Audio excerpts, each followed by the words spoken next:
Yeah. Goes where it goes. After show. Been after show. What? He goes where he goes. Freestyling with a delay.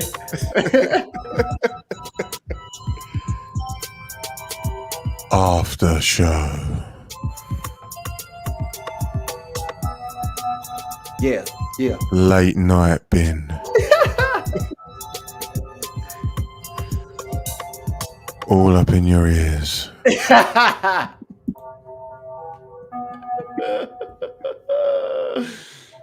What's up, everybody? We're back, and we have all removed our pants, and we're ready to do an after show. It's Jartan, Wayne, myself. Oh, we were supposed to wear pants. And Tim. Tim apparently forgot his pants in his other set of pants. Wow. Don't you do it. Don't you do it. Wait, you got two set of pants, Tim? No, I do. You're not falling for that old ruse. Pull your pants on, and I will fucking bring you back on screen. All right. I need This is America. Visual confirmation of pants. This is America. Where you can have all the pants you want. Not like communist. But you can never leave. I'm sorry. All right, everybody say school to Simon. School. School. I Thank you, Jenna. I have coffee, but I can like Irish it up if I need to. It's kind of breaking news here. We now have confirmed with both parties there will be an addition to the Bin podcast. Let me switch it, Wayne, so I can go big faced. We have an announcement, I should say. You all right? No. I'm not. I'm very hungry, and I'm finding it hard to focus. The Irish Swede and Tim Bristol have both agreed to join the Bin Podcast Network, and they will be having their own shows about political science and financial fiduciary things. So welcome, Tim, to the Bin family. Your check is in the mail. Sweet. I just for the record, I protested this vehemently. Yes, yes, you did. And I want the record to show that I do not stand by any of this. I'm just putting my foot down that this will fail because Swede is Swede. So Tim, you're welcome on the Ben podcast at any time. Wow. But that other guy. Yeah, that other guy. The one who shall not be named. Jonathan, you're only pissed because we've invited two grown-ups to do a show on here. Yeah. Listen, fuck yeah. I know a little bit about a few things. Well, no, I have to say I'm very happy to have you both. You are great men in my book. I respect you greatly for all the knowledge that you possess. I thank you so much for everything that you contributed during our election stream, all your knowledge and all of that. Thank you so much. And of course, Irish, I hate to say this, but what you did for our European stream was priceless. So thank you so much, and welcome to the Bin family. Oh, thanks. Welcome to the clan. So, how much is that check for? Now I just threw up a little bit in my mouth saying this, so I'm just going to go. So it's for $1,000, but it's dated 21/21. No, that's okay. I've done many a podcast that had never made any money. Whoa. You're in the wrong place then, sunshine. Because we are fucking rolling in it here. we got mics and cameras. We got the shit all over the place. All top of the line, right, guys? The best of the best, right? We don't just keep replacing our $20 equipment with $30 equipment. So, Tim, does your butt hurt from this prostitution, or you're right? I'm in politics, so there's no such thing as prostitution. Okay, all right, okay, good, all right. Just checking. 20 pound is £20. Quid pro quo. That's what you said last time, Wayne, but I still couldn't get it. But that's fine. Yeah, I know, Quid but it pro was like, quo. I'm allergic to shellfish. to be fair, Shartan, last time you came at me, it was like playing snooker with a rope. And that's why I got the pink microphone. This has devolved quite quickly. Wow. All right. Quite quickly, First of all, in the after show, I want to talk about something that I just learned, and I don't know why I just learned this. So, this is apparently a white power thing now. So look at your fingers right now. Your 3 fingers sticking up. What letter do you think that represents?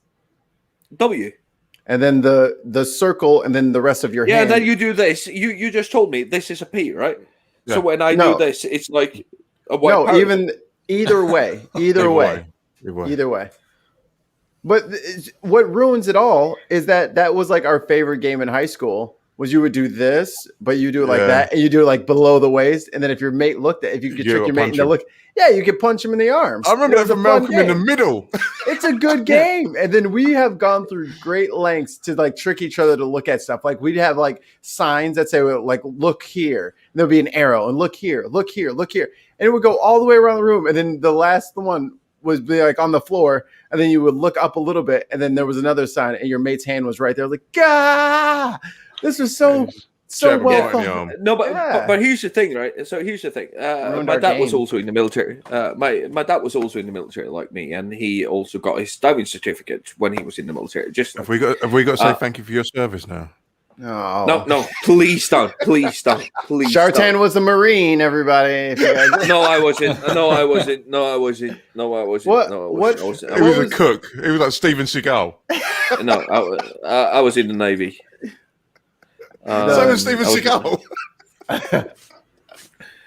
Yeah. So break a lot of but he- Jamaicans' arms today. Yes, I did. No, sorry, no, I don't. That's racist. I'm good. Oh man. Here we go. uh, The rise but- and but- fall but- of the Bin podcast. no, but here's the thing. Here's the thing. Like we used to have when I grew up, we used to have this 15-foot boat with an old Yamaha 50 horsepower engine, and it made such a ruckus. You have no fucking idea. It was a 2-stroke engine. It smelled like fucking hell, and it made a ruckus. And my dad taught us from a very young age, like this is more speed, this is less speed. This is okay. Asking somebody if they're okay, and this is the answer. Yes, I am okay. Right? These Right. are diving signs. Right? This is what you do for diving. So if you're underwater and you do this, it goes, we are going up. Right? This means we're going down. This means, are you okay? And this means, because it's, an O, and then this is confirming I am okay. In the words of I Wayne, am- you're all right, mate. Yeah. That's all. And- every time he answers the phone, you're all right, Yeah. mate. And if you're not okay, if you get this, are you okay? And you're not, it's a universal sign. It's right. But the point is, learning that something that you've been doing because you get, first of all, you get indoctrinated through your family that this means, are you okay? We go like this. Me and my dad still does that. When we're out Oh, fishing I or bet we're you out. do. Yeah, we do. And now all of a sudden, this is a white power thing, and it's like, Yep, they stole it. wow, Yeah. Would it be more weird if this was a white power thing? yes.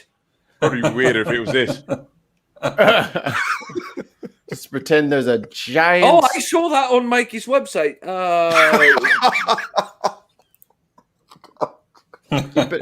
Keep it up, Cupcake. No, I mean, I saw Wayne doing that on your website. That's what I meant. £20 is £20, man. A-okay. Apparently, but you didn't get £20 for that. No, I got 50. I Yeah, but that was one a guy, dude. No, but it's baffling. But what we were talking about initially, and what we you guys but were we- arguing about something, and then they're like, "No, let's go live, and I was like, Yeah. "Okay." Oh yeah. Jartan's co-opted the chat. Weird that. I said Yeah. that it's the media's responsibility Oh, They Sarah keep Palin. putting Sarah Palin on there. Yep. And Chartan disagrees.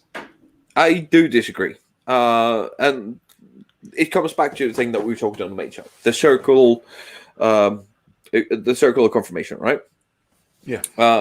So for somebody who believes these conspiracy theories, they will look at Sarah Palin's, channel or wherever when she goes to her conference show.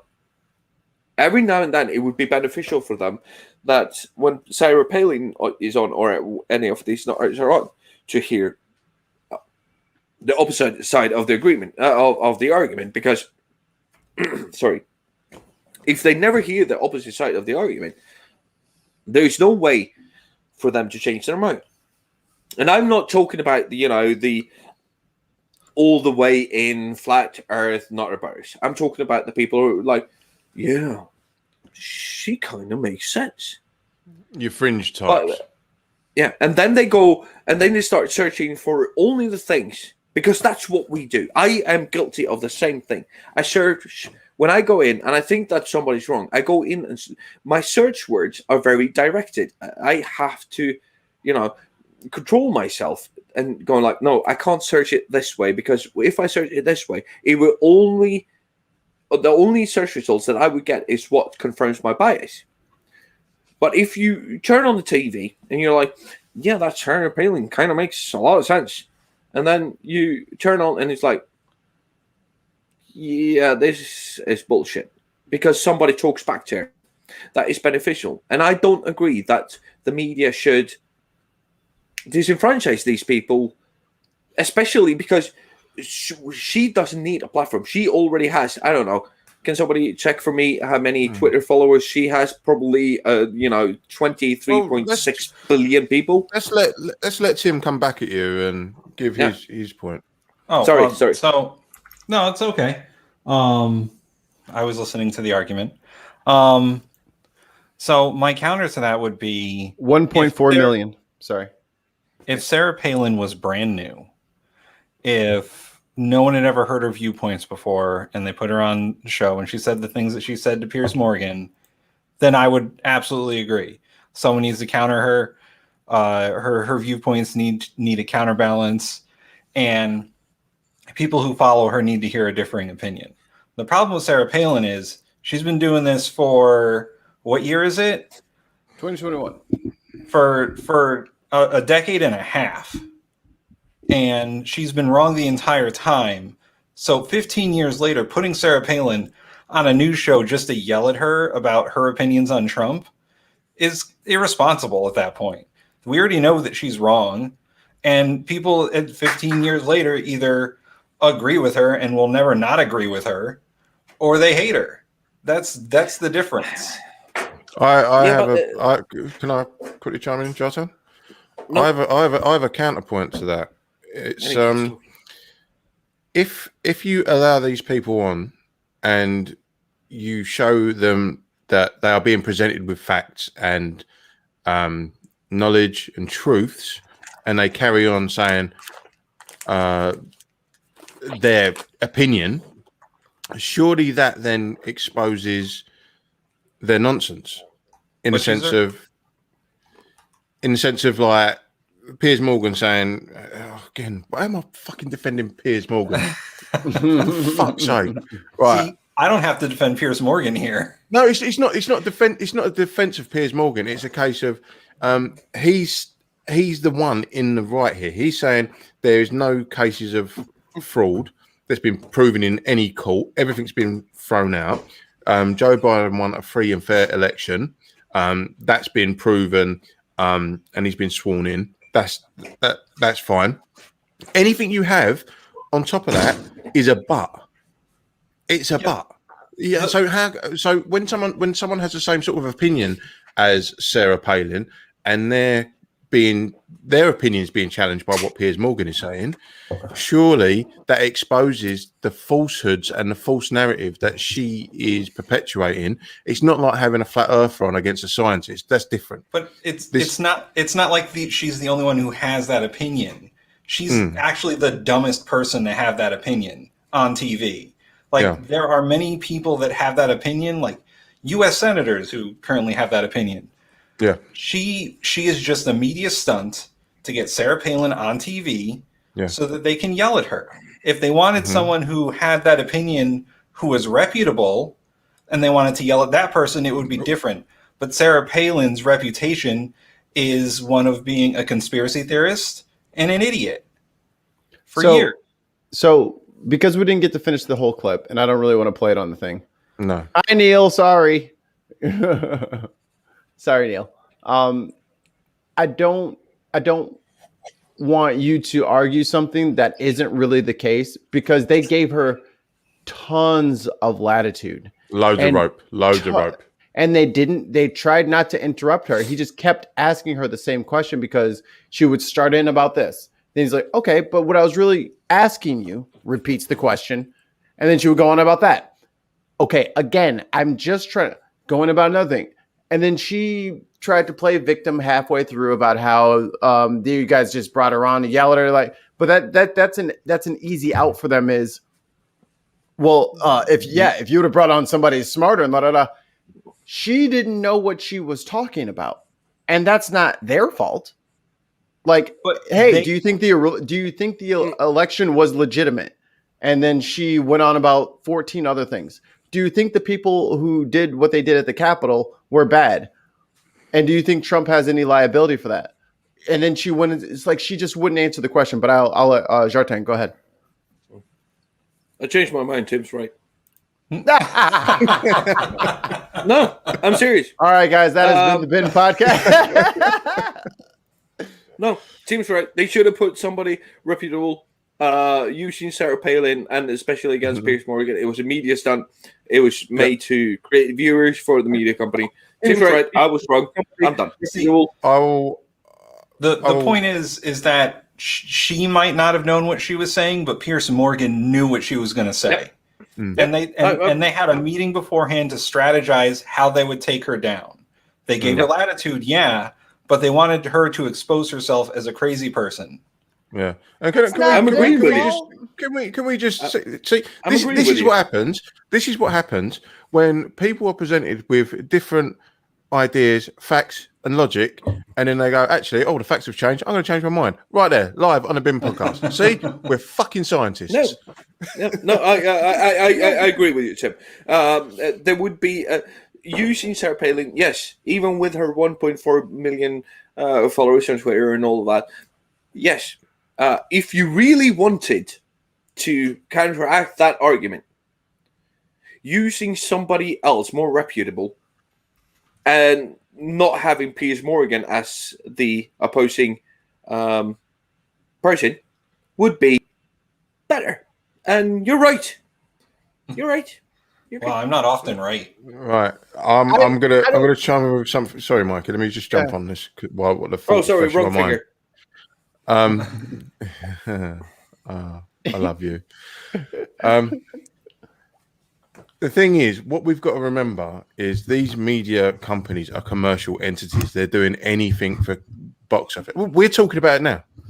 So their job is done. We're still talking about it now. So they will do these things to get clicks and likes and box office and whatnot, because it means that they've got eyeballs on their product and they can sell advertising. And David Pakman made this point on the Joe Rogan podcast last year, where Joe Rogan argues that all these big tech companies are really left-leaning, when as a corporation, their job is to make money for their shareholders. So when they're banning people that are that have controversial views, it's because it's affecting their revenue.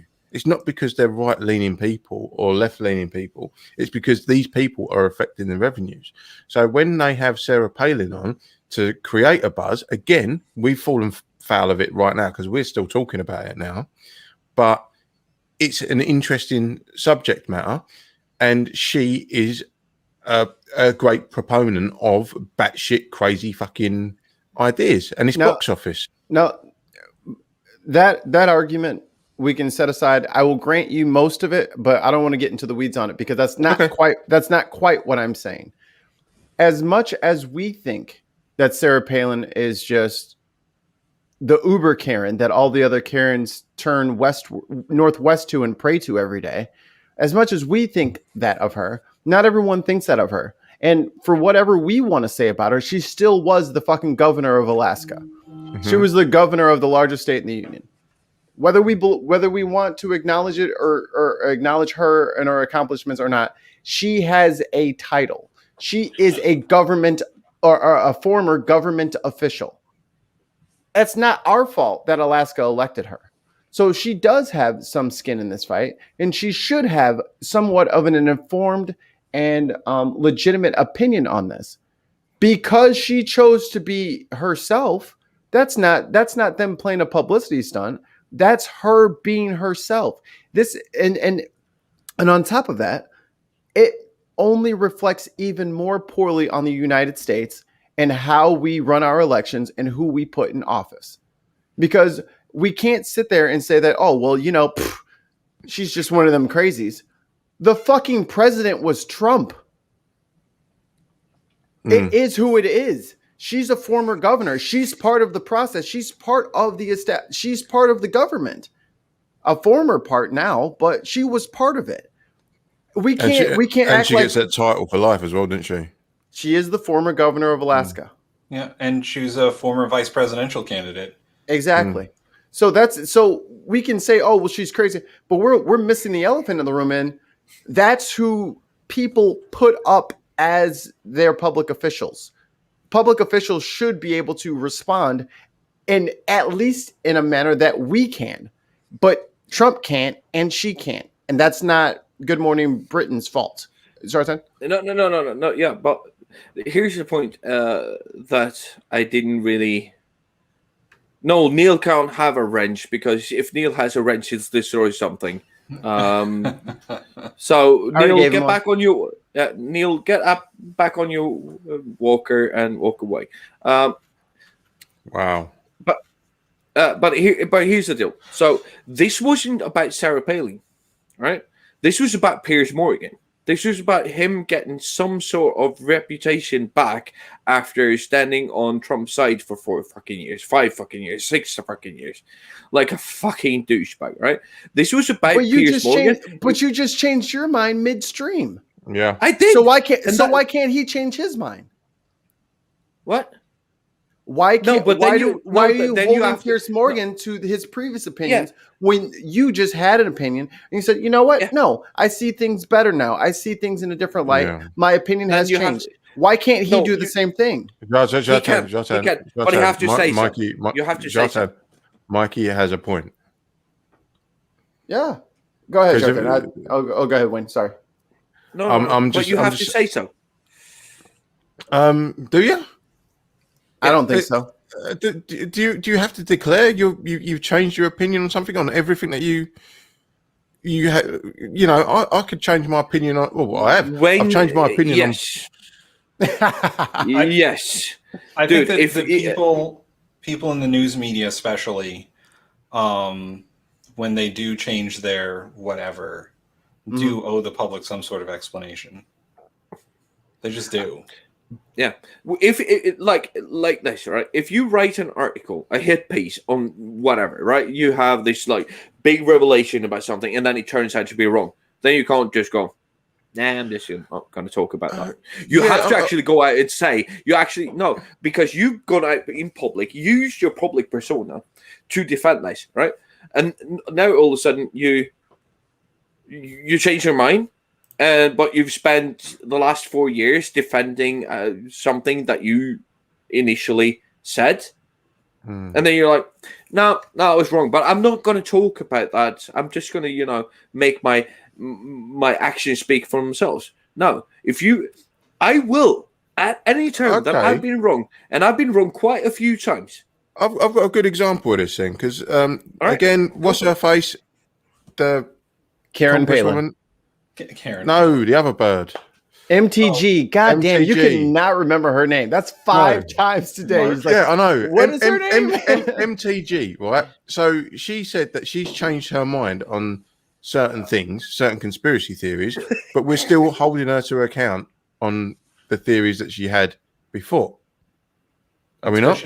That's because she's lying so she doesn't have to be accountable. But then how can someone ever say they change their mind then?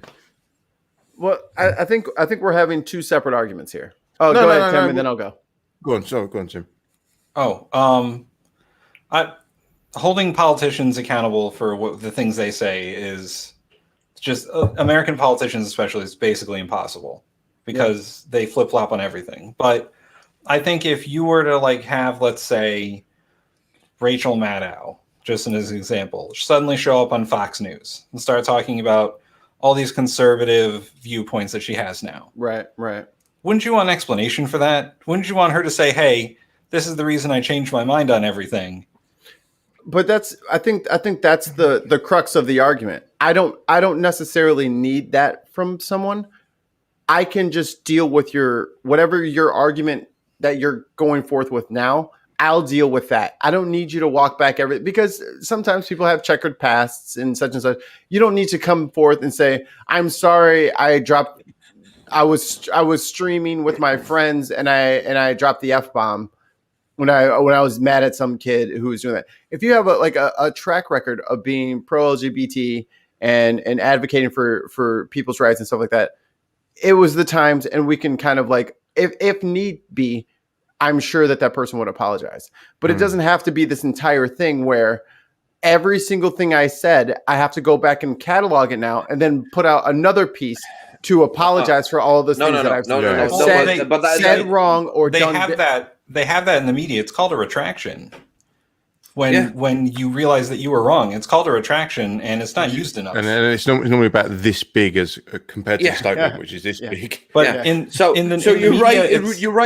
you write a piece, and it's like 6 pages long, and it's on the front page and everything. Hold on. And then it turns out that let's pick one platform. Are we talking about writing or are we talking about talking? Like no, talking. Either. Okay, so stay on the talking because we keep switching back and forth. So talking. No, but here's the deal. So Piers Morgan is not just a guy talking, right? Sure he is. No, he's not. Well, he's ruined his reputation. He has a responsibility. If you flip-flop after standing on something and you realize that you've been wrong and people rely on you for information, right? Because you've been so clear on your stance and you've said so many things that this is where the bar is, right? Right. And if you all of a sudden just change your mind, it's like, no, I'm going to have a discussion with Sarah Palin, and now every good thing I've said about Trump is forgotten. So there's the difference. No. So there's the difference there.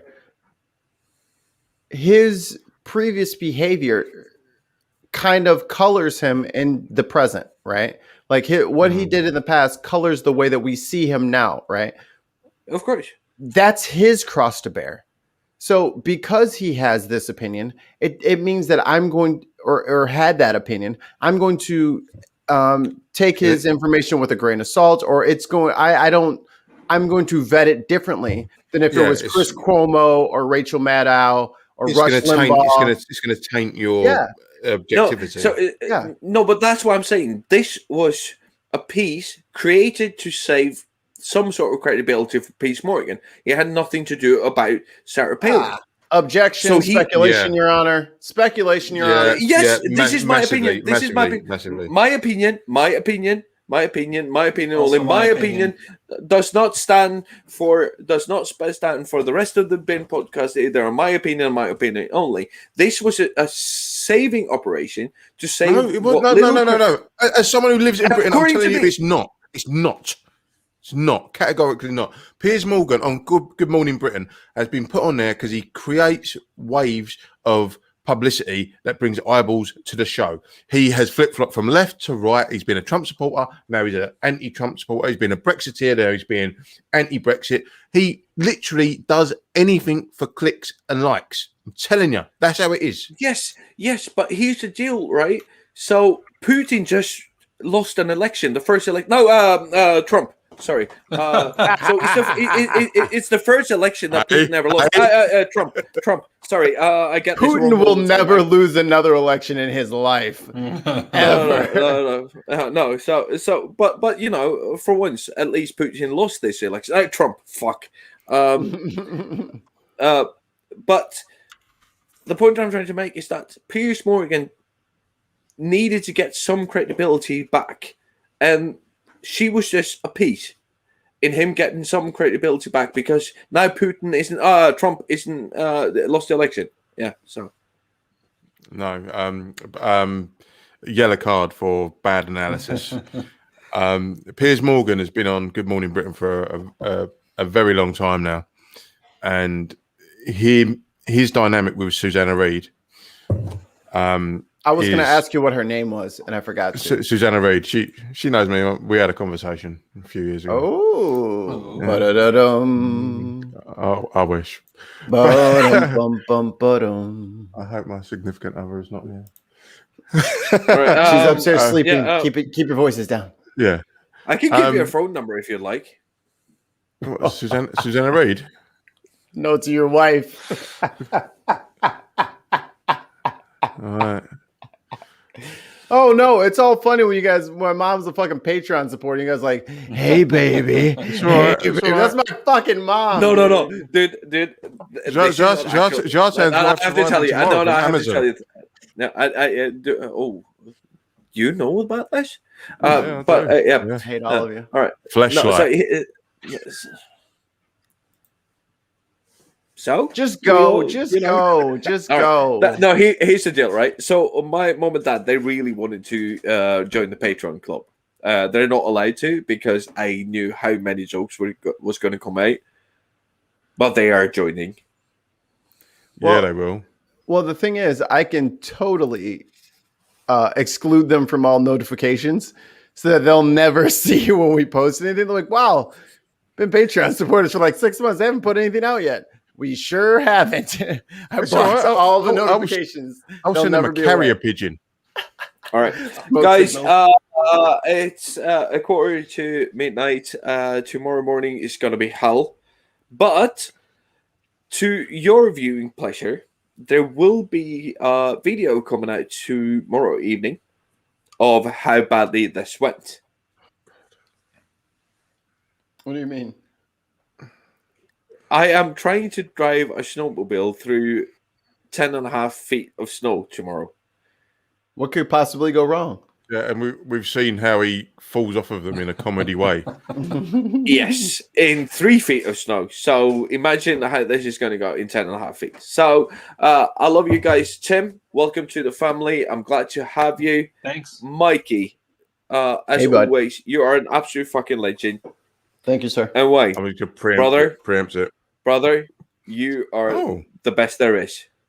He's oh my god, face turn, a face turn. He's planning on dying tomorrow. That's what this is. This is our farewells. No. A polar bear is gonna fucking get pulls an all of you guys face turn out of nowhere. No, all of you guys, you are fucking legends in my book. Before you go to bed, go follow that because Jenna Miu just got on fucking Twitter. Jenna, it fucking happened. She lost a bet. She lost a bet to the Quiet Gorilla, who's like, when you start putting out content, I'll get Twitter. He made a fucking website just so that she had to get on there. No. All right, so there you go. The, tag up again, Mikey. Not a problem. I got it.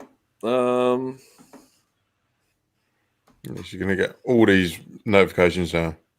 And Neil is in the chat. What up, brother Neil?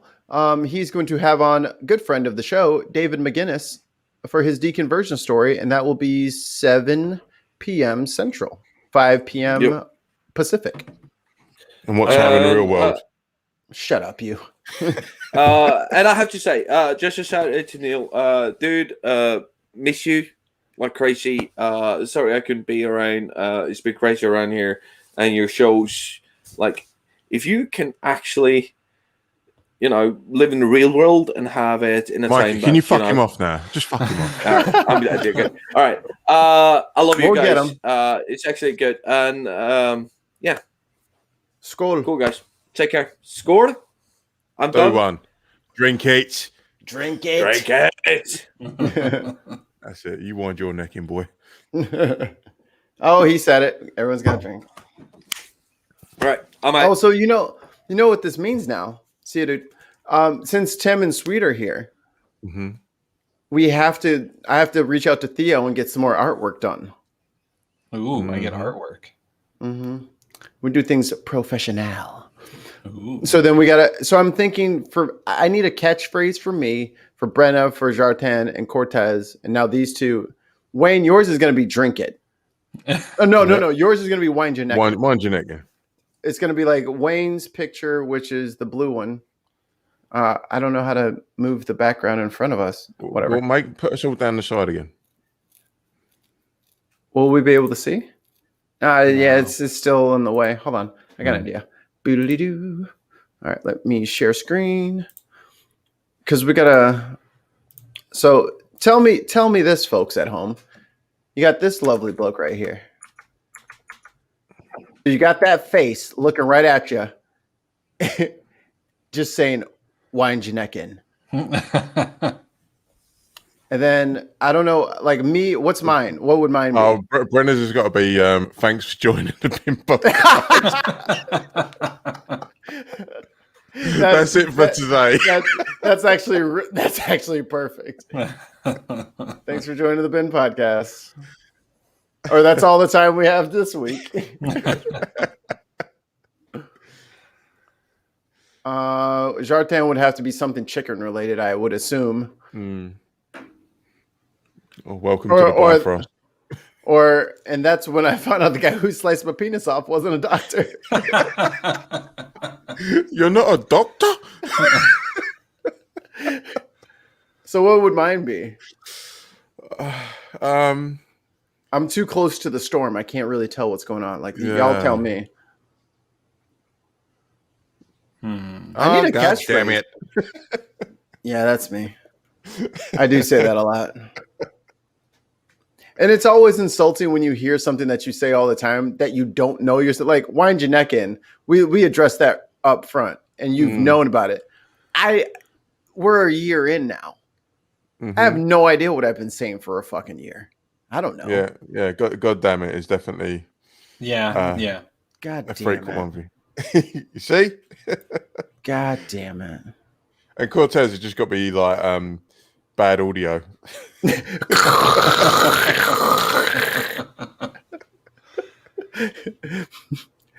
It's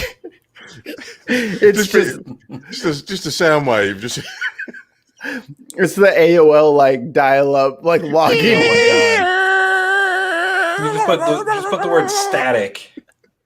Just put the word static in parentheses. Parenthetical static. Fuck it, Morse code. Oh, that's funny. Oh, good times. Kay, what up? Oh, Jenna says her phone is blowing up. Yeah, we're gonna make you a celebrity overnight. God.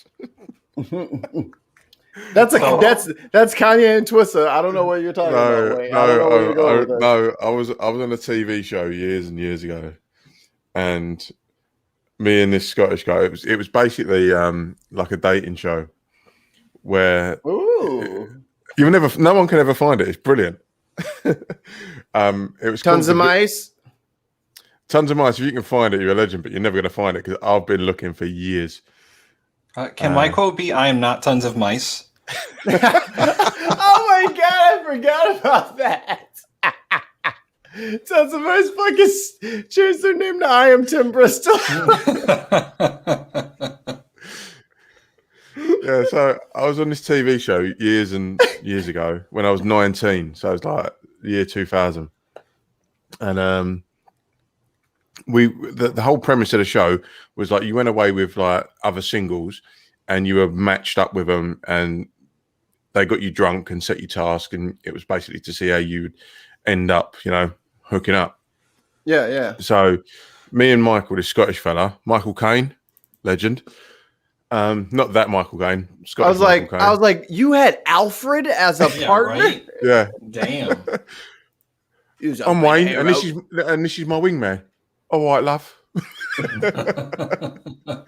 But I'll do what you do, Master Bruce. You stand up. I'll do what you do, Master Bruce. Exactly.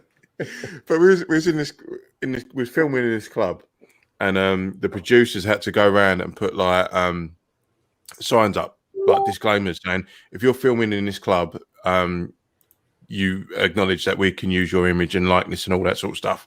If you don't want to, all that sort of stuff.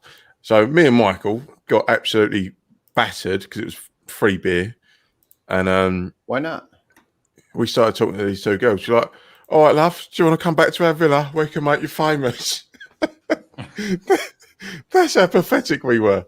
And yeah, they came back anyway. So the saw was with a camera crew, and yeah, that was a highlight of my life. Now, Tim, so no one can find it, so it's fine. Now, Tim, you've also been on television, haven't you? Yes, I have. I've been on the show Restaurant Impossible with Chef Robert Irvine. Oh, you know what? I need to retract something. I have to retract something. Oh, I said that you were on Kitchen Nightmares, but I was wrong. It was Restaurant. Enough. It was Restaurant Impossible. Same show, bulky British guy. They yell at you. It's what they're designed to do. That's my fault. I have a funny story. Do you want me to shout you now? No, it'll bring back nightmares. No. Funny story about that. So me and one of my friends, we were which season, which episode? Yeah, just for it. I don't know what season, but the episode number is 99. The restaurant was called Stella's Italian Restaurant. Mm-hmm. And so me and my friend, who's my co-host on my other podcast that I'm doing at 8:00 tonight. Plug it. Speaking from the center live, Dutch is going to be on it. Hey. Oh no! Yeah, that jerk off. Yeah. The Trails Eatery? No, it's Stella's Italian Restaurant. It is not number 99 then, my friend. Okay. It's somewhere in the 90s. Okay. I'll dig it out. Search for Stella's Italian Restaurant. Yeah. I'm digging it out. I'm digging. That sounds perfect for me. Stella in Italian. Yeah. The restaurant is now closed because the owners did not listen to him. But me and my friend were tasked with going to the local restaurant supply store and getting some things. This was the night of the relaunch. And the Chef Irvine told us to go get gnocchi. Now, which is a potato dumpling, right? Yeah. Gnocchi. Yeah. Oh, and gnocchi. We did not know how to spell gnocchi. And we were trying to spell it phonetically, and it is not spelled phonetically. So we went to the restaurant supply store to get it. And we're like, where is it? We were there for like 20 minutes looking for it. We're asking people, do you have gnocchi here? And people kept pointing us in different directions, like, oh, maybe it's over by the pasta, maybe it's over here. And then we go, and someone's like, oh, it's in the frozen food section because it's, they bought it frozen. And so we go and we look at the box. We're like, that's how gnocchi is spelled? And we were getting calls from the restaurant, like, where are you guys? It's KN, isn't it? Yeah. And we were, it's GN. GNOCCI. GNOCCI. But we were getting like very angry calls from the restaurant saying, where are you guys? You're like 20 minutes late. So we ran all the way back over there, and we're like, we didn't know how. He had a sous chef with him, an executive chef with him who was running everything, and we're like, we didn't know how to spell gnocchi. He's like, why the fuck don't you know how to spell gnocchi? You're in an Italian restaurant. So what was your purpose on the show? Were you working at a restaurant or? I was a delivery driver at the time, and other funny story, I got quickly promoted to line cook because some of the chefs did not speak English, so they needed people on the line who spoke English, and you are not IMDb accredited for your fucking part in this episode. I'm going to protest right now. I was only in it for like 30 seconds at the end. Yeah. 30 seconds is 30 seconds, mate. 20 Is quid that what you 20 say quid. to all the women? They get what they get. I got What a goes where it 5 goes. minute. I got a 5-minute crash course on how to make all the hot and cold appetizers because that was going to be my job. So they showed me the pictures and they're like, "Make this," and bye. It's time for service now. So Robert Irvine is literally sitting in the service window the entire time, yelling at me because I don't know how to make anything. He yelled at me because I couldn't make a salad properly. He yelled at me because the mozzarella sticks explode when you put them in the fryer. He threatened to beat me up because I couldn't make a salad. That was a fun one. He was like, if you can't make the salad properly, I'm gonna come over there and kick your ass. I was like, whoa, man. Hey, large person, stop it. That's not Yes, the sort and- of reality show I'd ever want to be on. He made the owners cry at least twice. I am Off- so watching this episode. camera. He made them cry Andy, once can you on put camera, the once off link in the camera. chat? Put the link in the chat. It is available for purchase on Oh, Amazon fuck for that. $1.99. I will. You know what? I've I got will Amazon not- Prime. You have to pay $1.99 to watch it on Prime. Really? Yeah, because you have to rent it or buy it or whatever. Mm-hmm. Yeah, fuck that. I'll find a moody link. I will send $1.99 to Jeff Bezos on his way out the door, but I also will send $1.99 to Tim Bristol because, God damn it, he needs his money too. So He got yelled at too. the funniest thing that happened off camera was just after the food tasting they did. He tried the pizza, he tried all the pasta and everything, and it was after he tried everything. He liked the pizza, but he thought everything else was really bland. He said, and the owners are like, "Oh," off camera, they're like, "Oh, our food's not that bad, is it?" He's like, "No, I would never eat here. This food is awful." But that's not your problem. That's my problem now. And like the chefs were talking shit about him, but they didn't realize they had hot mics. Oh, this is going to be great. I think he yells at them on camera for talking shit about him because the head chef, Jerry, he was such a fucking asshole that he was always talking shit. And I think he comes off as such an asshole on camera that Chef Irvine is just done with him right away. But he did chew out the chefs for talking shit about him because he heard them in the production area on their hot mics talking shit about him. I am so stoked to watch this. Like, that's one show that me and my fiance can actually agree on watching. Is like cooking shows. Like if it's like Hell's Kitchen or Master Chef or Iron Chef is good. Bobby Flay, beat Bobby Flay. I love that show. Do you watch the UK version of MasterChef? Yeah. I always watch both because the British ones are always, they got a little edge on them. I don't know. It's got a little grit, a little extra friction on them episodes. I like it. Your man Greg Wallace is a proper sleazeball in real life. Like his missus is like 27 or something like that, and there was a report that came out of him being at a restaurant and like going over to a table of lads, and his missus was going up there. You see that, lads? Yeah, that's what I'm dealing with. Like, come on, son, calm down. So I'm scrolling through Twitter because I want everybody to follow at Jenna_BFA. New Zealand, no masks, no lockdowns, no new cases, with Prime Minister Jacinda Ardern attending an outdoor barbecue for a national holiday. Leadership matters. Mm-hmm. Yeah. I fucking miss that shit. Like I follow all my proper fucking safety protocols and that shit. But dude, I love going to fucking like dive bars and seeing metal. Like I fucking love it. I love loud music. It's my favorite thing. I miss going to live wrestling shows. That's what I miss. Same. I went to a live wrestling show maybe 6 months before the pandemic. I was actually, another funny story. I was on TV again. Oh, do tell. NXT Takeover 25. I was in the front row. Yes. You can see my goofy face every time they pan to the ringside. So what happened is Triple H's bus hit my car. Hunter Hearst Helmsley. He, me and my wife, Paul Levette. who didn't really want to be there, by the way. She got dragged. She was the one driving, and we were pulling into the arena, and there was an intersection where cops were directing traffic, and Triple H's bus, we had passed it like maybe a quarter mile ago. We were like, I was like, oh, that's cool, it's Triple H's bus, and she's like, who's Triple H? And so we passed them, and we're about to be directed into the parking lot. And I saw one of the cops there was one of my uncles, and he was going to give me like a super cool spot.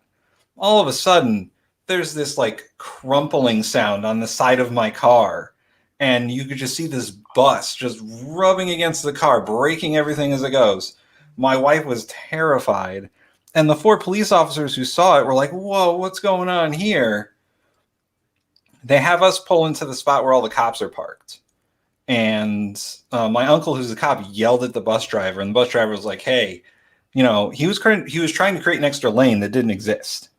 And it just didn't work out for him. Bus was too big. So he has to drop off Stephanie McMahon and her children to the arena before he comes and deals with us. And by the time he does that, my wife is furious, absolutely furious. When we were filling out a police report, bus driver comes over. He'd clearly been told by Stephanie McMahon to make it go away as quick as possible, because he came over. He was the nicest human being on the face of the planet. And he was like, I'll pay for everything. It's fine. We don't have to get the insurance companies involved and blah, blah, blah. And we filled out the police report. And in the middle of this, he's like, so you guys are going to see the show, huh? And my wife's like, yeah, but we got really shitty seats. He's like, oh, I can fix that. He calls somebody.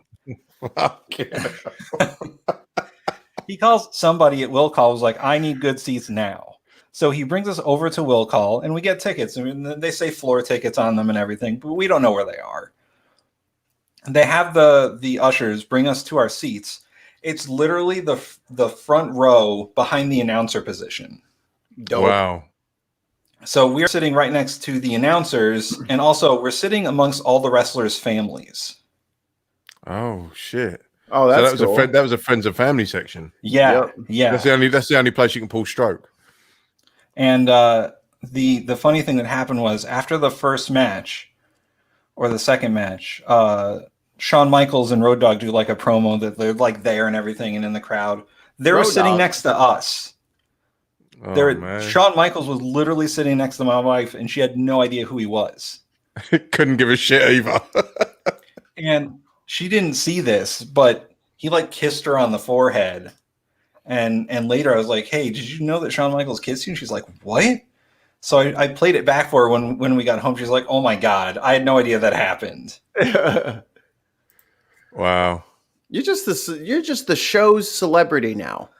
Yeah. Yeah. Wayne's got his stories, but then here you come wrestling. Now Wayne's just like, and then Shawn Michaels, huh? Wow.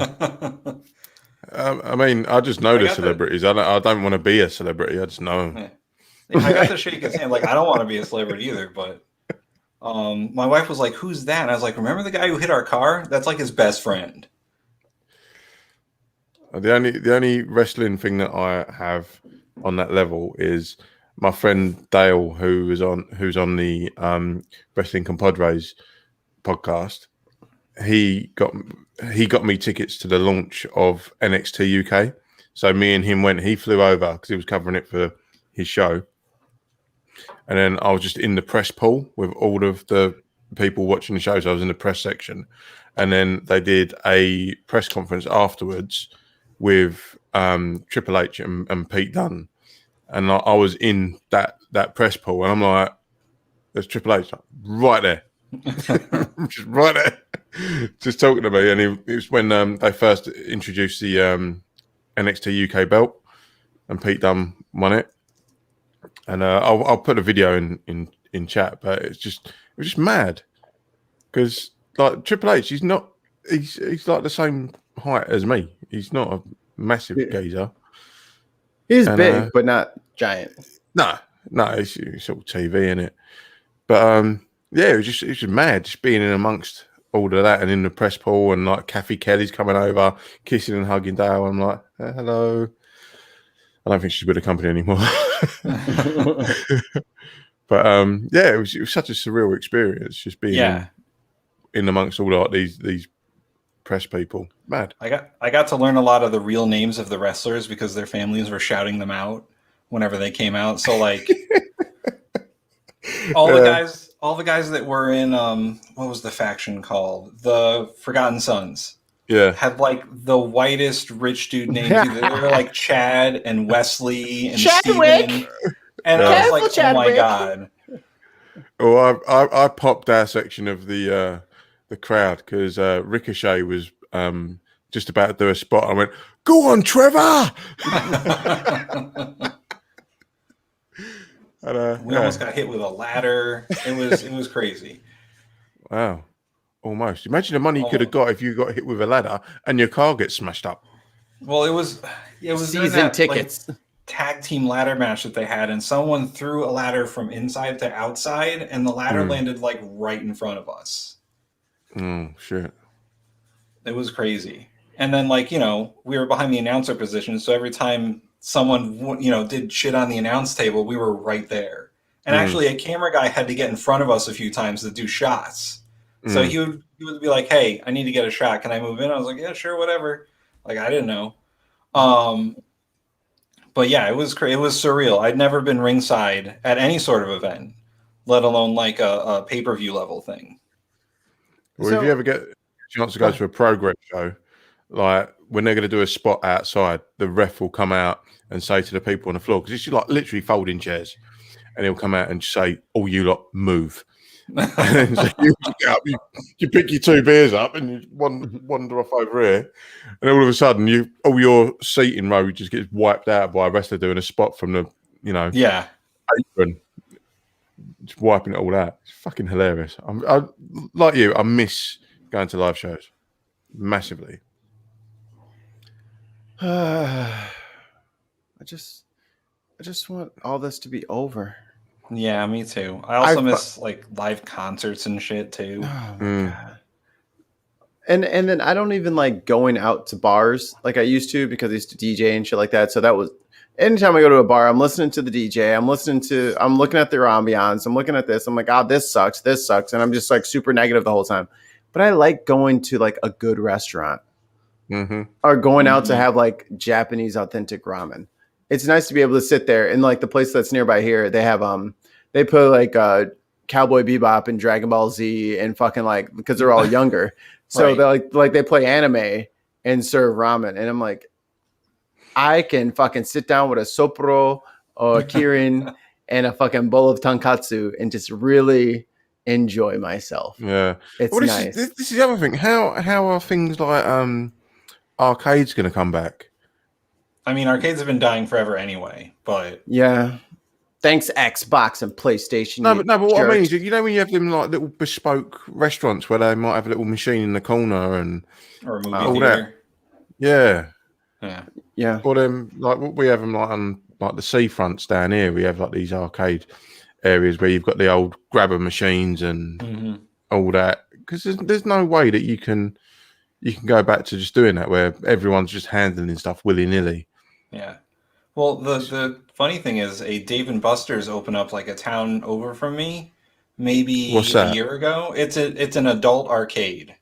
Yes. Oh, okay. No, not that adult. Not that kind of. It's like the other one. It's like a Chuck E. Cheese for adults kind of thing. Okay. All right. Not like those Pornhub machines in the corner. They just got. It's like a giant bar, decent food, and all the games that you can think of. Yeah. And they opened up maybe 6 months before the pandemic happened, and then the pandemic happened, and I'm pretty sure they're closed now. Like, that sucks, because I was looking forward to that shit. Yeah, there was a place that opened by us. It used to be a place called Chicago's, which was basically like an older night. Yeah, it was Chicago's. It was a chain over here, and it was like an older nightclub. And it used to have a restaurant part to it too, but of an evening, it was just basically a free for all. It's now turned into I think it's called putt putt, where you play mini golf and have a beer. Yeah. Now, how can you have that place open? Because there's so many moving parts and so many things that get handled. How can you have a place like that in the current climate? Because you'll have to desanitize absolutely everything Well, every single time it changes hands. as COVID has expanded, especially for essential places, the information about how well the virus can survive on surfaces has changed a bit. It doesn't survive as well as we thought it did initially. They're like, oh, 13, 14 hours, it can live on there.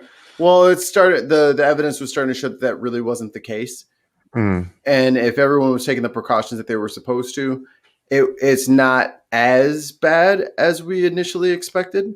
But it just reminded me, because especially with my line of work, it just reminded me, fuck all of you. I have to deal with money every day. Oh yeah. Money has been like, us bookkeepers, we never get sick. Because we get fucking nasty little cooties all year round. All kinds of disgusting shit on there. And if your eye itches, you're gonna fucking scratch your eye. Yeah, and we've been doing that for years. I've got to, especially like to your point, Mikey. In a retail environment, like I'm going into places like Tesco's, Aldi, whatever, and I'm seeing stuff slightly out of place, and I'm thinking I'm not touching that one because someone's already handled that one. Yeah, that mindset has now crept in because we're so aware of certain things. You know, like when I go into the shop and I'll pick up a basket, I won't sanitize my hands before I pick up the basket, because if I pick up the basket's fucked anyway. So I'll sanitize my hands after the event, because there's no point doing it before. Right? Like everyone's like sanitizing their hands before you go in, and then you go and touch everything that everyone else is touching. What's the point? It's a weird spot. We're in a very weird spot. Just a super weird spot, because I don't know that any of us have ever had, but we've never been part of a pandemic. But in Africa and in the islands, Ebola was a fucking thing. It was a fucking thing. So they've been on the hand sanitizer on every single table at restaurants and all that. They've been doing this shit for years. And I think Ebola is less airborne. So it's not, it's dealt with slightly differently than COVID, but yeah, they've adapted their society, and it's just part of life for them now. And now for us, we're having to adapt to something completely foreign to us, because we missed SARS, we missed swine flu, we missed Ebola, like all of that stuff. We were safeguarded from. And for this, because of, I don't know, certain legislations and administrations, we all have to deal with this now. All of us, all over the world, that we have to deal with this. And I hate it. I fucking hate it. I really, I would give my fiance's cats to go back to the way things were. Well, one of the really small things that I miss is going to like Barnes and Noble and just hanging out, reading the books. Like that's a thing that I did whenever I felt like I wanted to just do nothing, but I still wanted to go out and go to Barnes and Noble and read a book. They did a bit on LBC today, and this woman rang in and fucking infuriated me so much, because they were talking about holidays. Yeah, that'll learn you. I thought she was sleeping. And they were talking about holidays, and this woman rang in, and she's like, "Oh yeah, well, we've got a holiday booked for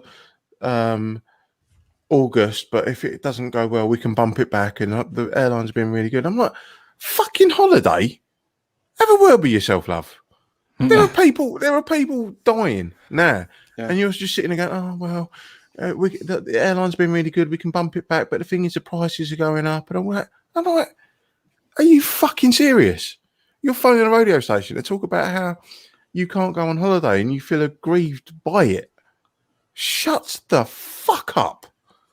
Yeah. And wind your neck in. Yeah, fucking massively. Mikey, words out of my mouth. We've got these adverts running now where it's like really dramatic music, and it's just the faces of medical professionals in their gowns, in their masks, in their visors, and it's saying like, "Do you really need to go out? Do you really need to do this?" And we've got a radio, and to be fair, it was my mate's show, and I did tweet him quite angrily to say, this is first world problems. What are we fucking doing? This is Mhm. ridiculous. You know, I'd like a Ferrari, but I'm not going to phone a radio station and say I can't have a Ferrari. You know what I mean? It's a My fucking nonsense. My wife and I literally went to Ireland a month before the pandemic thing happened. Like we went to Ireland for Christmas and New Year's. Mm-hmm. And then we were pretty sure that we got COVID because when we came back, we were so sick for like 3 weeks. And the doctors couldn't figure out what it was. They thought I had strep throat. They thought I had the flu. I was not testing positive for anything. Was you like shortness of breath and a tight chest and all that? Yeah, and like my throat was real bad, which is why they thought I had strep, and I had headaches and all that. Like, but yeah, we went there, and there was like I think there was like a big flu thing going on in Ireland at the time, but they didn't know it was actual COVID. Yeah, so we went on vacation before we knew what was going on. Our only worry was fucking Brexit at the time. We were like, oh, are they gonna like have a hard border? Stuck, Yeah. But we came back, I think January 4th or January 5th we came back, and then like a month later there was the COVID pandemic hit. So we got in like just under the wire, and we're like, oh man, if we had gone a month later, we wouldn't be able to go. No. And the thing is now they're doing they're only now just issuing the quarantine hotels, which is what Australia have been doing and New Zealand have been doing so successfully for like over a year.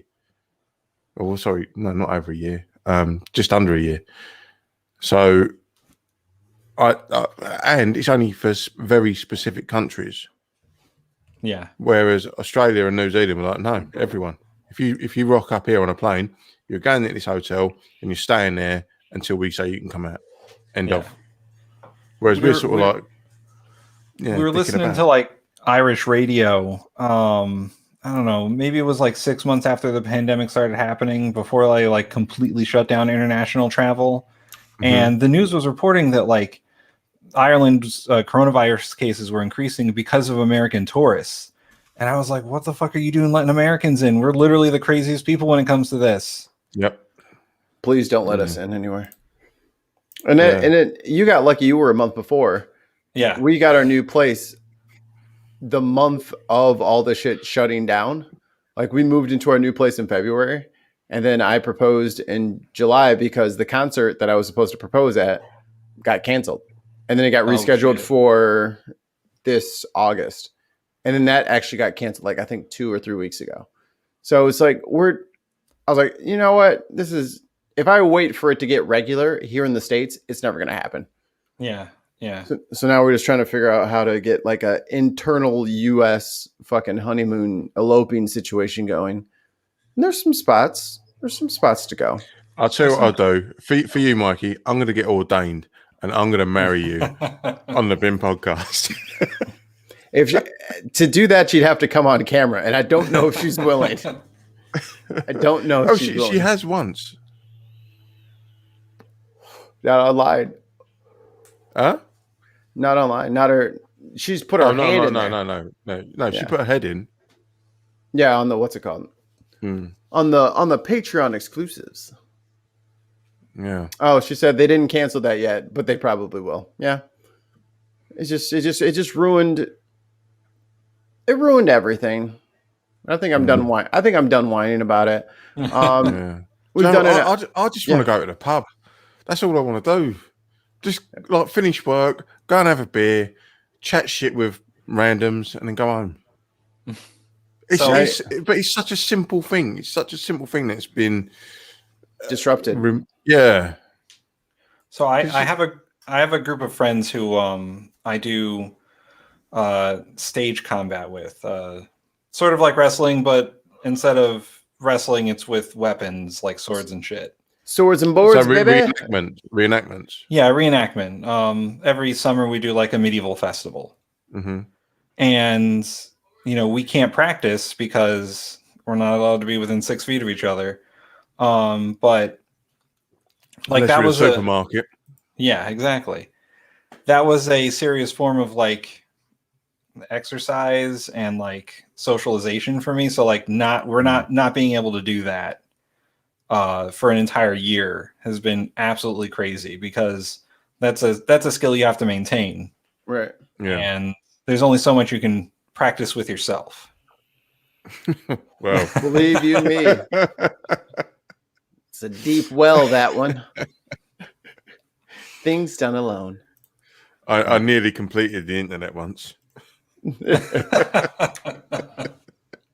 Well, if you guys welcome Tim and Swede, who's probably watching the two little Swedes, and for Jartan and Cortez, thank you guys for supporting us. A lot of new things coming up soon. If you want to support the show, please go to patreon.com/TheBinPodcast. Throw your pledge in there. We got 2 more mouths to feed. Yeah, I need to be fed. Him needs foods. And also hungry. And all of our YouTube viewers, thank you guys so much. If you have not made a Twitch account and followed us on Twitch, please do so. It really helps with the monetization process over there. They're a little bit more generous than YouTube has to be, and we're still not quite at 1,000 subs, 4,000 hours watched. Like, we're not there yet, but we're chipping away. That's all we can do. That's all we can do. Thumbs up, comments, like, share, all that good stuff. Help us defeat the algorithm. Get us algorithm. We have to. That's the only way. It helps us show up for more new people, and maybe we'll get some more people in here as guests and stuff like that. And Patreon people, make sure you keep your eye on Patreon, because there's going to be a lot more rewards. We're going to change our reward structure so that you people in those higher tiers will get more and more of a presence and an experience with us fools over here at the bin. I don't have to do anything with chickens, right? That's just Chartan. Look, you already said yes. You already said yes. Too late now. Exactly. You just clicked agree. You didn't read the full terabytes of the 38-page PDF size 2 font. Thanks, guys. We love y'all. We miss y'all. And we will see you guys next Thursday. Bye-bye. Cheerio. Oh, wait. I forgot to have this thing ready. Hold on. Oh, here we go. I have a button typically, but I didn't change it for the new music, so. Professional. Podcasters. Influencers.